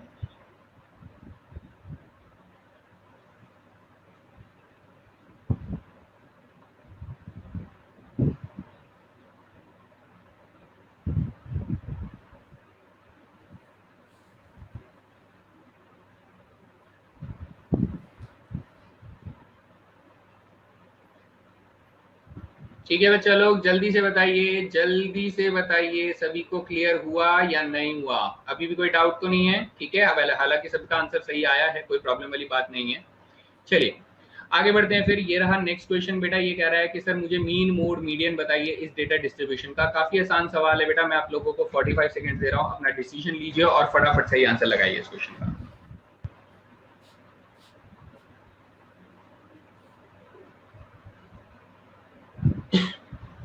मैं सबसे पहला काम, अगर मुझे मीडियन निकालना ही है सर, तो क्यों ना मैं पहले इसे इंक्रीजिंग ऑर्डर में रीराइट कर लूं। तो सर सबसे छोटा नंबर जो मुझे दिखाई दे रहा है वो 70 दिखाई दे रहा है, तो first number will be 70। Then हमारे पास 76 आ जाएगा, ठीक है। देन अपने पास सर 80 आ जाएगा। फिर उसके बाद सर 80 के बाद कौन आ जाएगा? 80 के बाद सर 85 आ जाएगा। 85 कितनी बार है? 85 तो सर 3 बार है, 1 2 और 3 बार 85 है। So here it is 85, here it is 85, here it is 85 and next उसके बाद सर कितना आ रहा है? 95 आ रहा है, 96 आ रहा है, 95 आ रहा है, 96 आ रहा है, और हमारे पास 100 आ रहा है और 108 आ रहा है, 100 आ रहा है और 108 आ रहा है। अब ध्यान से सुनना बेटा, अगर मैंने यहाँ से 4 एलिमेंट्स को छोड़ा और यहाँ से 4 एलिमेंट्स को छोड़ा तो बीच में कौन बैठा है सर? बीच में 85 बैठा है। तो मेरा मीडियन कौन हो जाएगा सर? मेरा मीडियन हो जाएगा 85 + 85 डिवाइडेड बाई 2, यानी मेरा मीडियन हो जाएगा सर 85। यानी सर ये भी आंसर नहीं है, ये भी आंसर नहीं, सॉरी सेकंड आंसर तो है, सेकंड ही आंसर है, थर्ड नहीं है, फोर्थ नहीं है, क्योंकि सर मीडियन हमें 85 दिया हुआ था और only answer option number 2 is the only answer. Is that clear बेटा? सभी को समझ में आ गया?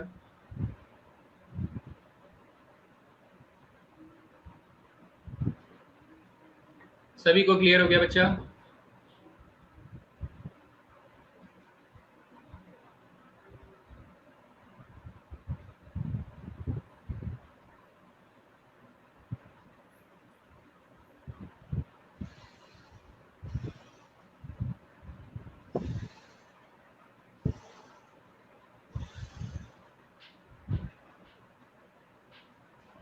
ठीक है, चलिए नेक्स्ट क्वेश्चन, काफी इजी क्वेश्चन था।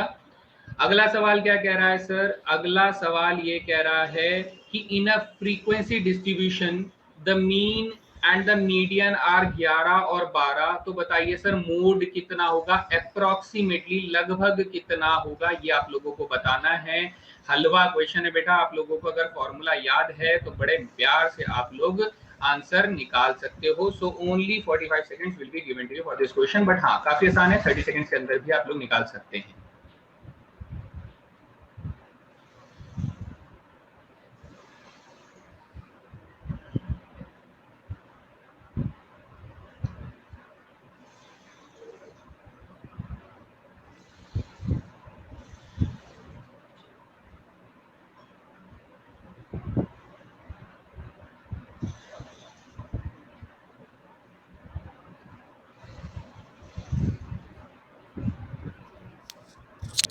तो हम लोगों ने फॉर्मूला क्या लिखा था बेटा? हम लोगों ने फॉर्मूला लिखा था कि सर 3 टाइम्स ऑफ मीडियन, ठीक है, 3 times of median is equals to sir mode plus 2 times of median. Mean हम लोगों ने पढ़ा था बेटा, 2 टाइम्स ऑफ मीन हम लोगों ने पढ़ा था। सो वैल्यू रखते हैं सर, अगर मीडियन जो है वो सर 12 है तो यहाँ पर 3 गुने 12 आ जाएगा। मोड की वैल्यू हम लोग x रख लेते हैं और 2 गुने 11 हो जाएगा बेटा, यहाँ पे 2 इंटू 11 हो जाएगा, तो 12 किया सर 36 हो जाएगा, माइनस के 22 हो जाएगा, तो x इधर आ जाएगा। सो x की वैल्यू मुझे कितनी दिखाई दे रही है बेटा? 14 दिखाई दे रही है। So option number 3 is the right answer. बताइए सभी को समझ में आ गया बच्चा लोग? ठीक है, इसे हम लोग को क्या कहते हैं, इस फॉर्मूले को हम लोग एम्पिरिकल फॉर्मूला कहते हैं, ठीक है। अप्रोक्सीमेटेड वैल्यू रखता है बेटा, ये एग्जैक्ट वैल्यू नहीं रखता है, ये अप्रोक्सीमेटेड आसपास के अंदाजन वैल्यू को रखता है, ये लगभग वैल्यू को रखता है, एग्जैक्ट वैल्यू नहीं रखता है। चलिए आगे बढ़ते हैं, अगला सवाल। ये बेटा ये क्वेश्चन देखो, काफी अच्छा सवाल है। ये कह रहा है कि सर 150 बच्चों का जो एवरेज वेट है वो क्या है, 60 केजी है।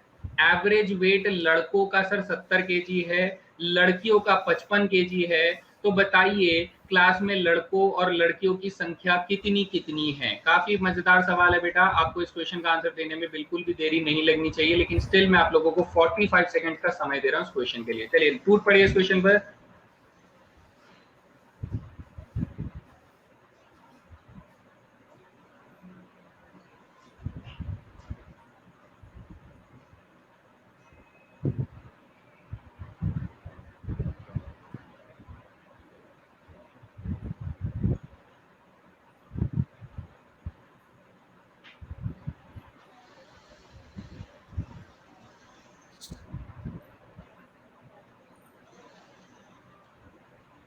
ओके हम लोगों ने क्या सिखाया था सर, जब लड़के और लड़की की संख्या हमें चाहिए तो हम लोग लड़कों का जो एवरेज वेट था, लड़कों का एवरेज वेट कितना था सर, 70 था लड़कों का एवरेज वेट।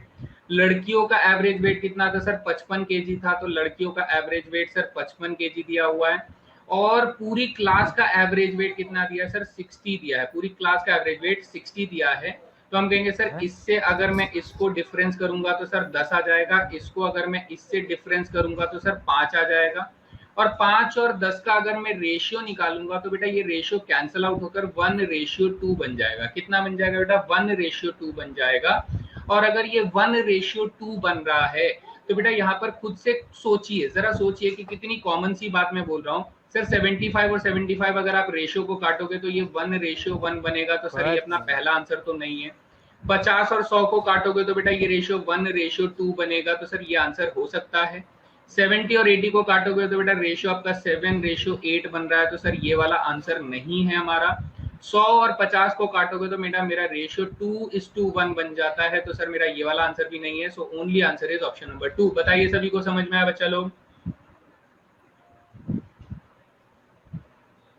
ठीक है। बॉयज का रेशियो कितना हो जाएगा सर, बॉयज का रेशियो 1 हो जाएगा, गर्ल्स का रेशियो कितना हो जाएगा, 2 हो जाएगा। तो ये रेशियो मेंटेन करके चलना था, बस दैट्स इट।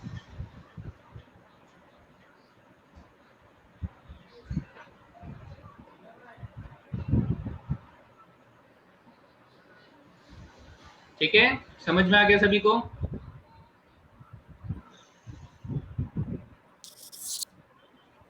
इसे एलिगेशन मेथड कहते हैं बेटा, बहुत भयानक मेथड है, बहुत ही जगह जगह पर ये यूज होता है, बहुत बेहतरीन तरीके के क्वेश्चंस को ये खत्म कर देता है चुटकियों में, ठीक है, चुटकियों में खत्म करता है। चलिए अगला सवाल बेटा, अगला सवाल यहाँ पर हमारे साथ होमवर्क प्रॉब्लम आ जाता है बेटा, होमवर्क प्रॉब्लम आ जाता है। इस होमवर्क प्रॉब्लम में आप लोगों को क्या क्वेश्चन दिए जाते हैं बेटा, ये क्वेश्चन है, ये कह रहा है सर यदि एक कार जो है वो 60 किलोमीटर इतनी स्पीड से चलती है, यानी डिस्टेंस 1 जो है वो आपको 60 किलोमीटर दिया गया है, और स्पीड 1 जो है वो बेटा 3v किलोमीटर पर आवर दिया गया है। डिस्टेंस 2 जो है सर वो भी हमें 60 किलोमीटर दिया गया है, और स्पीड नंबर 2 जो है बेटा वो हमें कितना दिया गया है, वो 2v किलोमीटर पर आवर दिया गया है। तो ये कह रहा है कि सर मुझे एवरेज स्पीड बताइए। आज देखेंगे इस क्वेश्चन को करने वाले बच्चे जो हैं कितनी फिजिक्स जानते हैं। तो इसका आंसर जो जाएगा बेटा वो 2.4 हो जाएगा। सो ऑप्शन नंबर 2 इसका सही आंसर होगा, and this is your homework question. ठीक है बच्चा लोग, this is your homework question. तो आपको एवरेज स्पीड मांगी जा रही है बेटा कि 60 किलोमीटर के लिए अगर आप 3v की स्पीड से, 60 किलोमीटर के लिए 3v की स्पीड से चलते हैं और अगले 60 किलोमीटर के लिए 2v की स्पीड से चलते हैं, तो आपकी टोटल जर्नी में एवरेज स्पीड कितनी रही है, ये आप लोगों को बताना है इस क्वेश्चन में। ठीक है, तो this is really really really very easy question बेटा, कोशिश कीजिएगा इस क्वेश्चन को सॉल्व करने की। फिजिक्स पे बेस्ड थोड़ा सा सवाल है बेटा, ठीक है, जो फिजिक्स आप लोग पढ़ते हो उस पर बेस्ड ये क्वेश्चन है।